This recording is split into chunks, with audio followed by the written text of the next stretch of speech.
You got this, bro!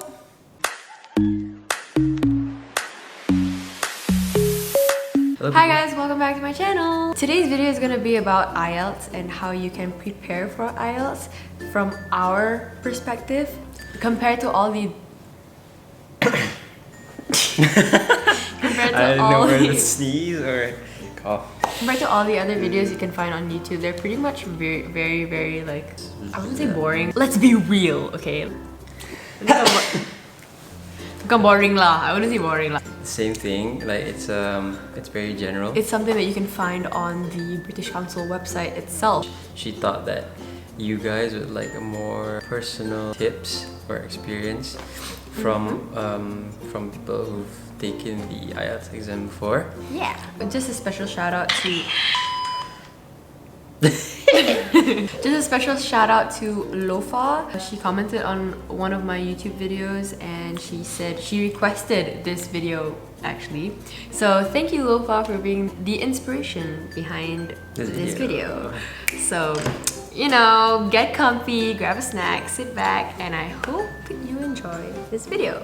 Let's start! You guys probably know that there are 4 components: reading, writing, listening, and speaking. So from a lot of my friends had a lot of trouble with speaking and listening because they're both tough in their own ways. So that's that. You might find this helpful because every general website, they have like read newspapers, read the news, read magazines, articles. We are here to hopefully provide you an alternative that is more fun and much easier. Okay, so for reading, it's our first component. But first of all, the background for the reading component, it's basically an hour.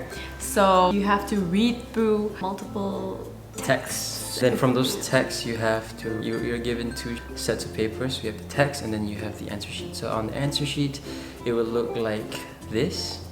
So we're gonna maybe put it here. Oh. Not here, but like next to you. There it is. On my white shirt because it's blank. No, No? this is No? blank. Alright. Anyways, and so the tough part is as you get through from text A to text D, the text is going to be more difficult with, you know, more words that you've never heard of or you can't ever find in a dictionary. Words that you can't find in a dictionary? Yeah, it's that difficult. I don't think they're allowed to put words aren't in the dictionary. That was supposed to be a joke.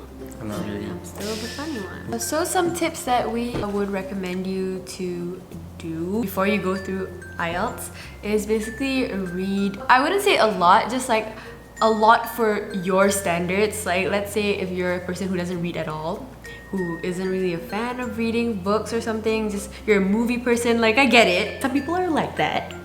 But I guess because you're taking an exam that has a component focused on reading, you should at least try to read and read something that challenges you in a way. Like maybe some like text, like if you grew up reading Peter and Jane like the entire way through, you have to try and find a text that's like a bit more complicated than Peter and Jane, or like that's just an example. Maybe something like a Dan Brown book or a Sherlock Holmes book, or like a, you know, something non-fiction. Yeah, some like sciencey maybe, something that interests you as well. We also have like online articles. You can search up Al Jazeera, or you can read magazines like The Economist or Fortune, or like newspapers as well. But people don't really read like the physical copy of newspapers anymore. So maybe you can find a digital copy. That would be great too. Try to take an hour every night before you go to sleep. Before you know, you're just scrolling through your phone, go on these websites, do something beneficial for once. There's no other way around, and this applies for every component. You have to practice.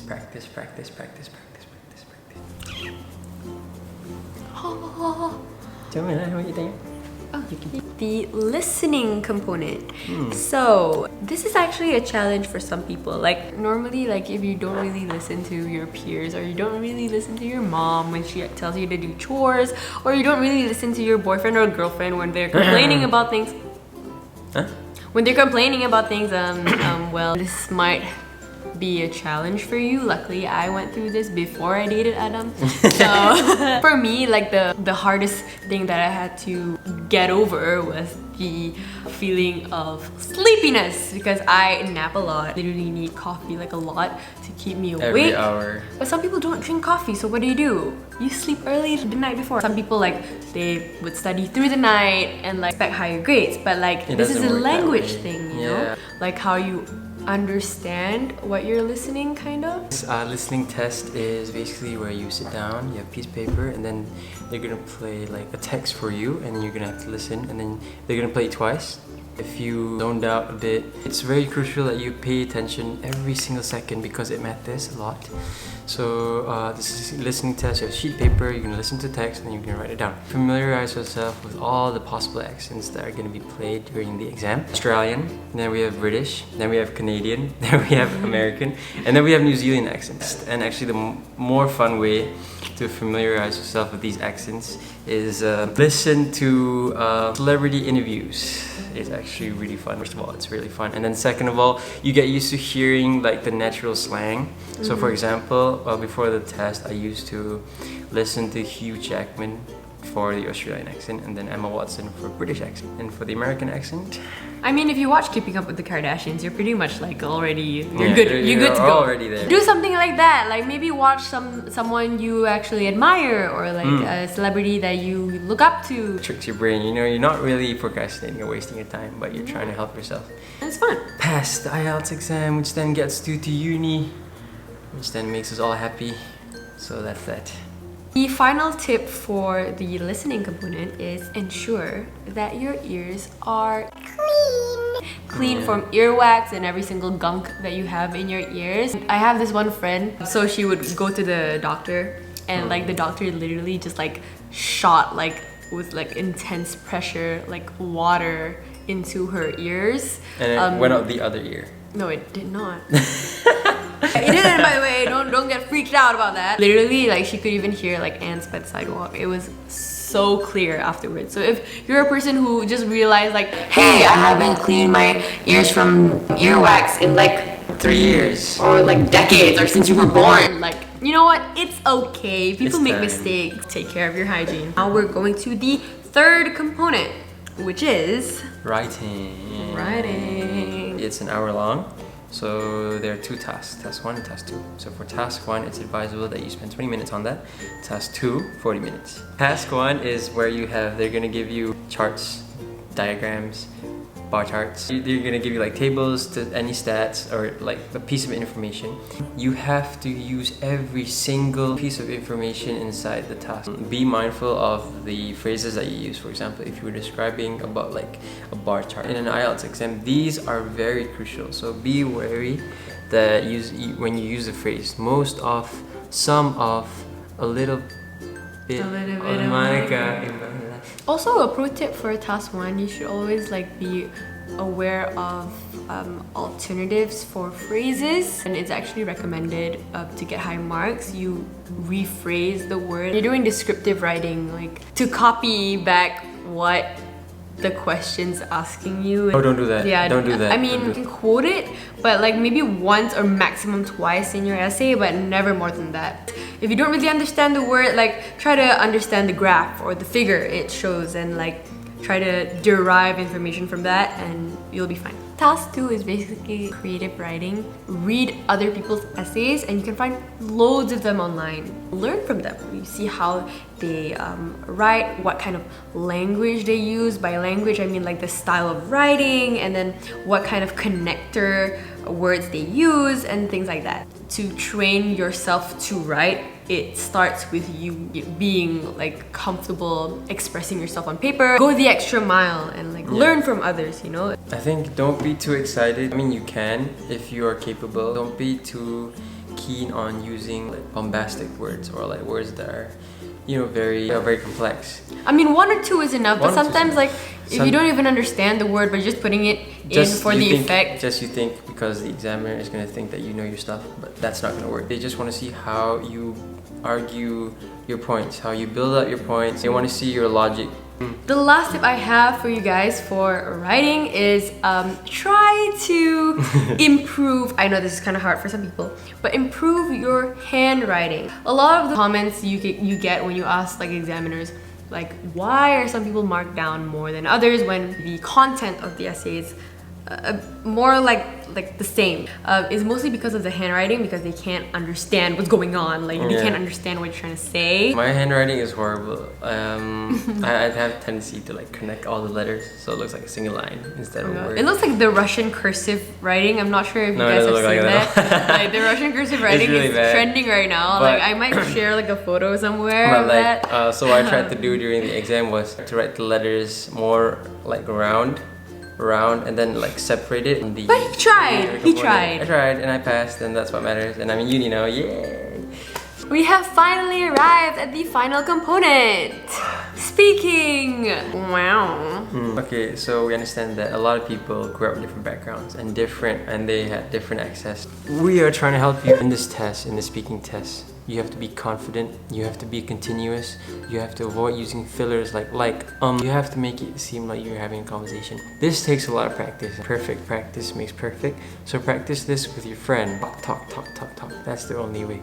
I understand. All of us grew up in different environments and different backgrounds, and some are more privileged than others to be, you know, in an English-speaking household or learn at tutoring centers like how to speak English more fluently. And some people do not have that opportunity.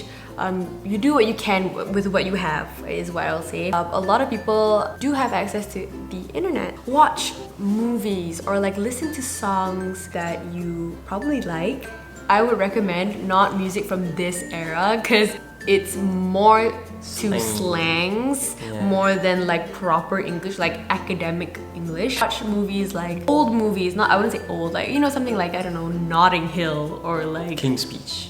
Yeah. Also for music as well, songs nowadays that are popular, they tend to be a bit slangy as well. So that's not really the language that you want to use for your exams because they'll mark you down extremely severely. So for the fillers thing, like what Adam said before, how I catered to my problem. By the way, my problem was saying the word like a lot. I used to say it all the time. Like, I feel like it's a habit. A lot of people have that problem. So I used to have this one jar where I'd put 1 ringgit every single time I said like or a filler. I mean, it's a hard thing. Like, I still haven't gone past that problem, but you know, like with practice and with determination, you can pause it for a while. I'm not saying that it will be gone entirely, but if it is gone, then congrats to you. Do not keep the money for yourself. That money is going to somewhere else, sister. That money should go to your mean brother or sibling or whatever,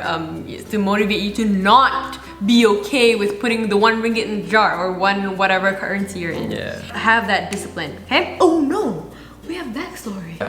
We have a friend. We have this mutual friend. The name shall be anonymous because, you know, but if you're watching this video, you know it's I know you're watching this video. She had a question by the examiner during the speaking test, and it was about dreams. So this examiner went up to her and, not really went up, like she was like sitting at the desk. She was like, hey yo. No? Hey, so tell me a bit about your dreams. This friend of ours, like, she was like, you know what, I got this. No, you gotta know the gender. That's so obvious, no, it's okay. Okay, basically, she went on and on about her dreams in her mind. Like, you know, when you're sleeping, you dream, you have nightmares and stuff like that. Yeah. To me, when I first heard her tell me this, I was like, hey, like, isn't that normal? Like, people do that, like, it's fine, right? It's just like, I mean, it kind of means the same thing. The examiner was kind of like in shock because that they were more to like the goals rather than her sleeping dreams. That was pretty awkward, yeah, I'm not gonna lie. She still pulled through. Whatever it is, even if you think you're answering it wrong, even if you think you're answering it, yeah, I mean, like, it's speaking. Like, you can say whatever the hell you want. Because like, at the end of the day, she's not even gonna remember you. Unless it's a really, really tragic story or like something really, really whack. Well, that's been nice. But people make mistakes, and like, you know, he still got a good grade. In essence, like in conclusion, in a nutshell, Just be the best version of yourself. For the IELTS exam, my teacher gave me these like forecasted questions. You can search it up somewhere, practice these questions, and they're quite general. So what I think you should do, what I think everyone should do for the IELTS is that you don't make a whole speech. You make some pointers that you think are important for every single question. It's gonna take effort, but you want to succeed, so you have to make the effort. Everyone's different. Try to find what's best for you. You still have time. So I really hope this video helped you and gave you like a realistic guide to how you should prepare for the IELTS. Just have fun with it. Be disciplined, but still have fun with it. Learn through mediums which you enjoy. So if you think that this video helped you a lot, please give it a thumbs up, subscribe if you want, and if you guys have any like requests for videos, feel free to just comment down below, let me know. Drop down in the comments below. No? I know, I've seen it before, I've heard it before. Okay. All we want to do is to help you guys. Likes. Oh, you're right. We would like to wish you good luck on and your IELTS all the best. I hope like this video helped you guys. If it did, I'm so grateful. Alright, see you next week with a new video. Bye.